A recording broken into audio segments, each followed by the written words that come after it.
Union guns now crashed forth. The brave Southerners pressed onward.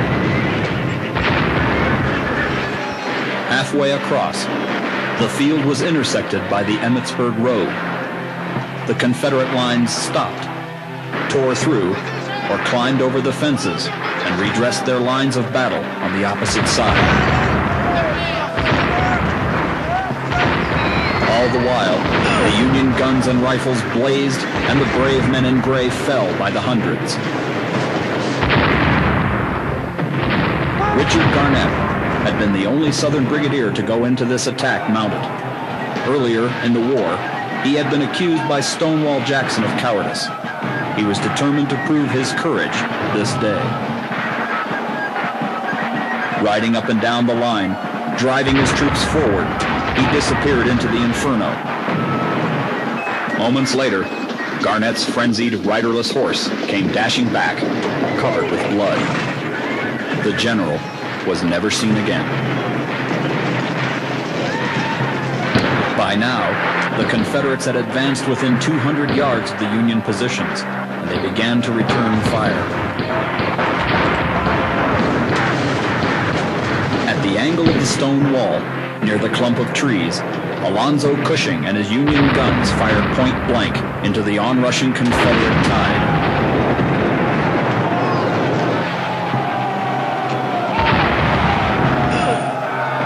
In the angle, the 71st and 69th Pennsylvania blazed away at the disorganized, jostling mob that had been Pickett's division. Both flanks of the Confederate attack had long since been smashed. Vermont regiments had wheeled into line and fired devastating volleys into James Kemper's right flank. On the left flank, the 8th Ohio had performed a similar maneuver and had cut down the Confederates by the hundreds. The rebels swarmed towards the angle and poured over the wall. Pushing his way through the mob, Armistead, his hat on the tip of his sword, cried, "Come on, boys! Give them the cold steel! Who will follow me?" Armistead leapt over the wall, followed by a group of officers and men, and a spine-tingling rebel yell shrilled across the field. In his moment of greatest glory, Armistead reached forward for the barrel of one of Cushing's guns and fell mortally wounded by a minie-ball. His men pressed on, but their screams of triumph were cut short by a Federal volley. Union reserves had pushed into the fight, and now their firepower was devastating. The 19th Massachusetts and the 42nd New York crashed into the Confederates within the angle. A Massachusetts soldier remembered the collision. The two lines came together with a shock which stops them both and causes a slight rebound. Foot to foot, body to body, and man to man they struggled, pushed, and strived and killed. The mass of wounded and heaps of dead entangled the feet of the contestants.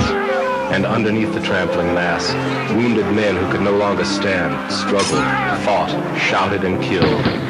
Hatless, coatless, drowned in sweat, black with powder, red with blood, with fiendish yells and strange oaths, they blindly plied the work of slaughter.